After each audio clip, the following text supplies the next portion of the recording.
Dilly. Yes, indeed. The numbers on Dylan Osetkowski for the year, 14.5 points per game. That's best on the team, second best in rebounds behind Big Mo. 1.2 assists, and we saw a really good example of his passing ability, especially passing out of some double teams in the win against Ole Miss. But shocking when it starts with Dylan, it's really started with the hair. That's been the breakthrough this season. It started off with a long, shaggy look, and now it culminates with what I like to call the crisscross throwback. Remember crisscross, the little kid rappers? They had the braids going on, the jerseys backwards. What was the motivation here? Well, first of all, I like for Dylan to do what Dylan wants to do. Okay. I want him to have a mentality of, I don't care what people think. Love it. I want him to be nasty, yeah, aggressive.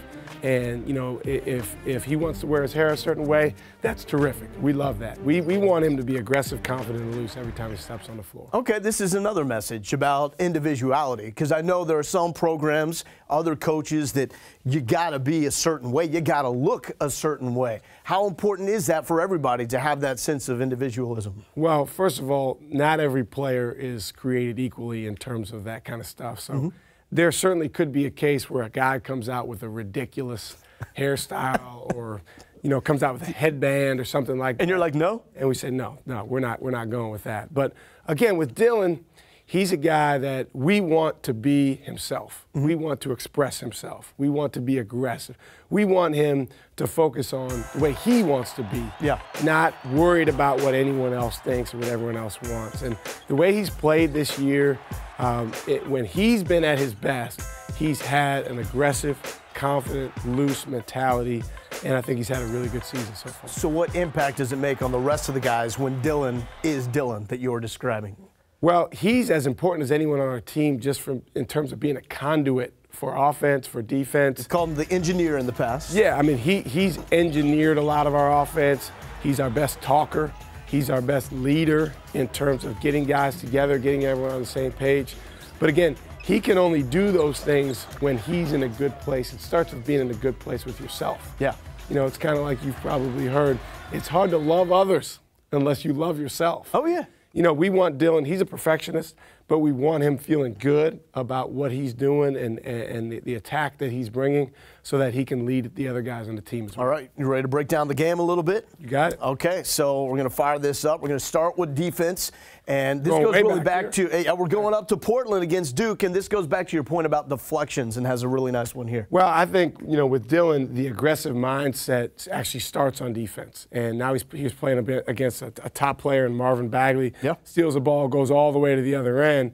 And he was the aggressor on that play, Lowell. Okay. That's really what we're looking for. Here he is. Sometimes we put him at the front of the press.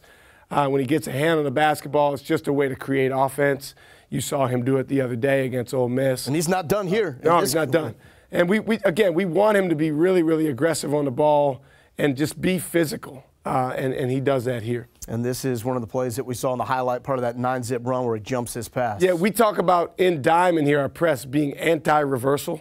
So here he gets a pass on gets a hand on the reversal pass, and again, it leads to good offense for him. So Dylan Osetkowski doing his thing defensively, and then we've talked a lot about his offensive game, and that's been very good for your Texas squad this season. Also on the offensive glass, and that was something that really stood out against Ole Miss. Had 4 offensive rebounds in the first half. So now let's just break down the generic overall offensive game, and I shouldn't say generic because it is more dynamic than generic.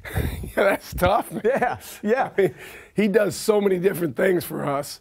You know, what you really could call him is a jack of all trades because he's a guy that he plays out on the perimeter quite a bit. You see him out here on the floor making a great pass to Jericho.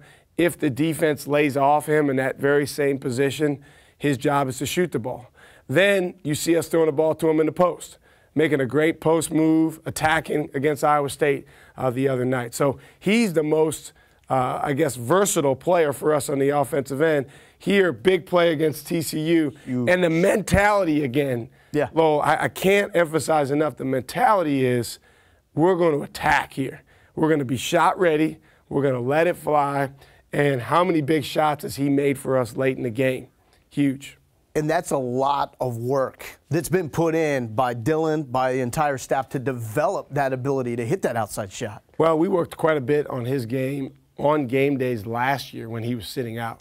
we did workouts together, and he got on the floor. He did a lot of extra shooting, a lot of specific stuff that was going to go into his success this year, and it's good to see it carry over. And that beautiful lob pass that Jericho Sims threw down, that really sums up his passing ability. That's probably a little deceiving when you look at that assist number that we showed, under 2 assists per game. I mean, he really is one of the better passers on the team, is he not? Yeah, we may have to get with Scott with that, because it seems like he's had more assists than that.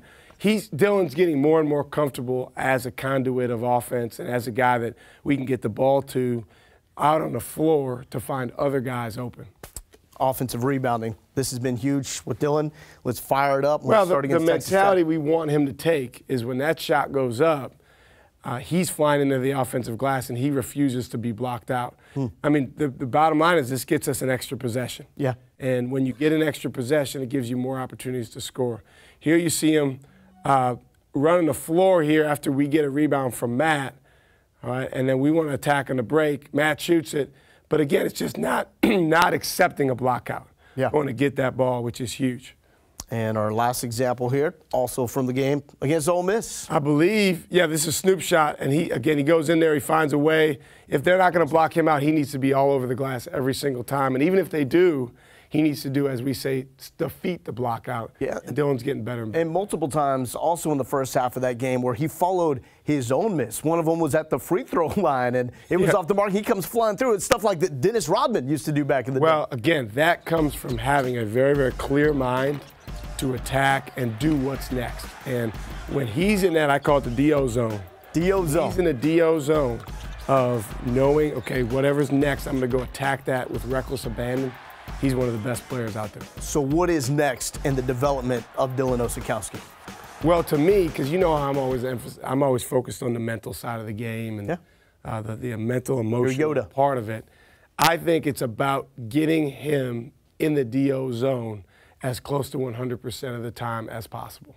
And I think everything kind of goes from there. Obviously, there's a lot of basketball stuff we want to continue working with him on. Yep. But when he's in that right place mentally, emotionally, he's a terrific player. Getting close to getting that consistency? Well, you know, you're always focused on what happened in your last game and then what's coming up in your next game. I thought in our last game, he was terrific with that, and now it's on us to go to Texas Tech and bring that same mentality. I'm trying to get in the LG zone.